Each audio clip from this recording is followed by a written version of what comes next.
그 신비적인 체험하고 십자가의 체험은 다르다.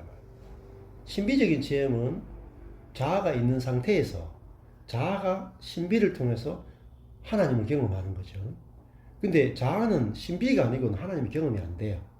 그렇잖아요? 자아는 자기 세계에 딱 갇혀 있으니까, 그러니까 기적적인 방법으로 신비적인 그걸 통해서 일단은 하나님을 만나는 거죠. 그래서 엄청나게 놀라운 뭐 병이 낫는다거나, 실제로 뭐 환상 가운데서 하나님을 본다거나, 십자가 환상을 본다거나, 예언을 한다거나, 성령의 은사를 경험한다거나, 다 신비적인 체험이죠.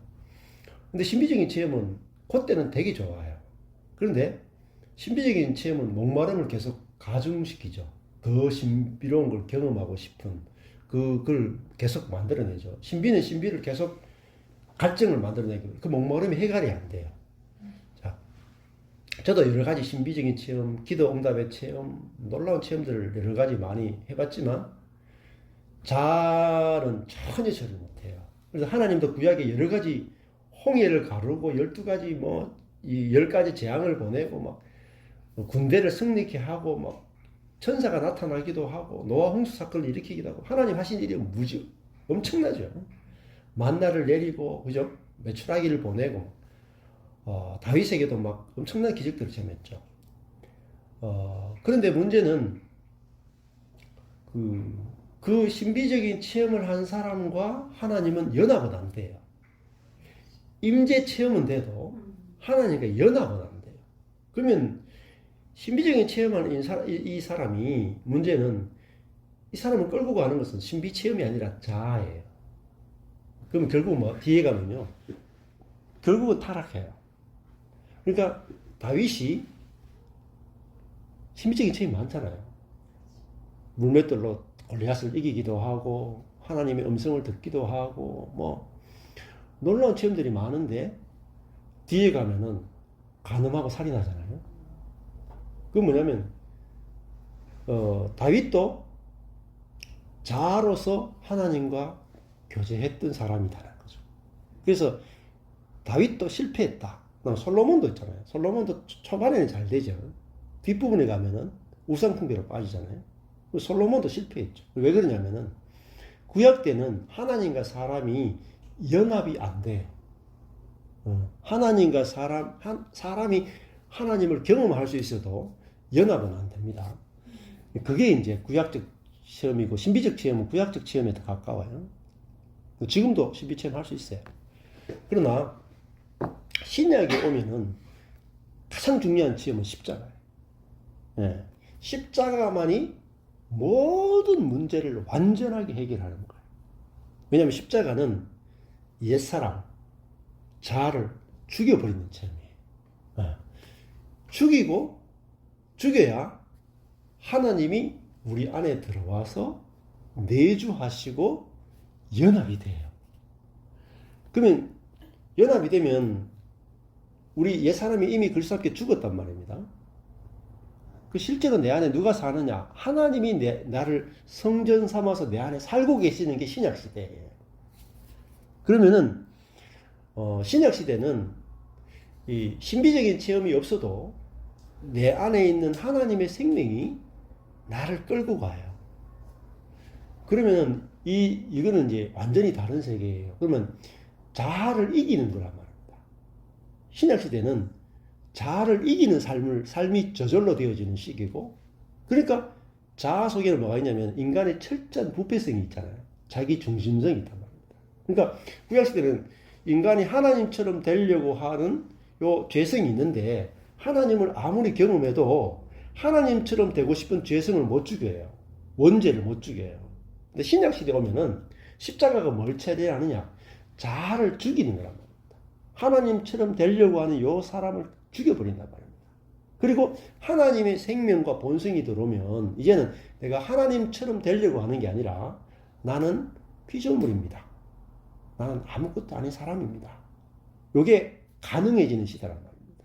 그럼 어떻게 되냐면 이 피조물인 사람과 하나님이 딱 연합이 되면 피조물을 통해서 뭐가 나타나느냐? 하나님의 생명이 나타나요. 그러니까 그래야만 뭐가 되냐면 비로소 교회가 만들어지는 거예요. 근데 구약시대 때도 교회, 광야교회가 있었지만, 구약의 교회는 진짜 교회라고 보기 힘들어요. 그림자로서의 교회예요. 광야교회는 자들이 모여있는 교회고, 신약에 오면 오순절날 성령이 오시잖아요. 사도행전에. 사도행전부터가 진짜 교회예요. 그러니까 이 오순절날 사도행전에 오시는 성령은 죽음과 부활을 거친 성령이 오신단 말입니다. 그 말은 뭐잖아요. 그 성령이 우리에게 오면은 죽음이 실제화되게 하고 부활이 실제화되게 하는 성령이에요. 구약 때는 성령을 받았는데 그냥 신비를 경험하는 성령을 받았잖아요. 그러니까 신비만 경험했지 자아의 죽음은 1도 경험 못한 거예요. 근데 신약의 성령은 예수님이 십자가에 죽고 부활하신 다음에 하늘에 승천한 다음에 아버지가 약속하신 성령을 보냈죠. 그 성령이 뭐냐면 하신 일이 십자가, 부활과 승천을 우리에게 실제화시켜내는 영이에요. 그래서 알레테이아, 진리의 성령이라는 말은 실제의 성령이라는 뜻입니다. 그러면 성령은 딱 세 가지를 하시는 거예요. 제일 중요한 게 우리의 자아를 죽이는 거예요. 그 다음에 우리를 새 생명으로 부활시키는 거예요. 그리고 그 부활한 새 생명을 가지고 그리스도와 함께 통치하는 그 일을 하게 하는 게 성령의 역할이에요. 예, 아마 이렇게 설명드리면은 잘 못 들어봤을 거예요. 왜냐하면 그만큼 복음을 목사님들이 몰라요. 모르니까 경험도 안 되고 모르니까 가르칠 수도 없어요. 저도요 이런 이야기를 해본 적이 없어요. 잘. 제가 초창기 12년 동안은 이런 복음을 아예 알지도 못했고 경험도 못했고 전할 수도 없는 사람. 근데 이게 딱 경험되니까 내 가장 큰 문제가 복음의 복자도 모르고 목회했구나. 이걸 알게 된 거예요.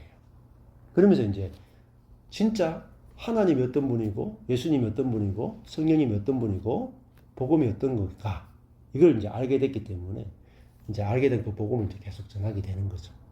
그래서 아까 제가 처음에 했던 교회는 성경을 가르치는 곳이다.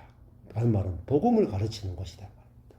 그래서 계속 복음을 이제 듣는 게 중요한데 지금은 이제 저희 교회 성도들 보면은 그래도 이제 복음을 좀 듣는 귀가 많이 열렸어요. 그전에는요 제가 몇 년 전만 해도 설교 딱 하고 나면은 딱 모이 잘 앉아 있잖아요. 못 알아먹어가지고 다 딴 이야기 많은 거예요. 자기 이야기하고 뭐 자기 삶에서 어려웠던 이야기하고 딴 이야기 많은 거예요. 요즘은 좀 알아들어요. 하도 이야기하니까 계속 이야기하고 서로 나누니까 지금은 그 말이 그 말씀이군요. 그 말이 그 말씀이군요. 지금은 조금 알아들어요. 예. 그래서 복음을 잘 이렇게 들어야 믿음이 생겨요. 복음에 대한 믿음이 생기고 믿음이 생겨야 그 다음에 경험이 됩니다. 이 과정을 이제 거치는 게 아주 중요해요.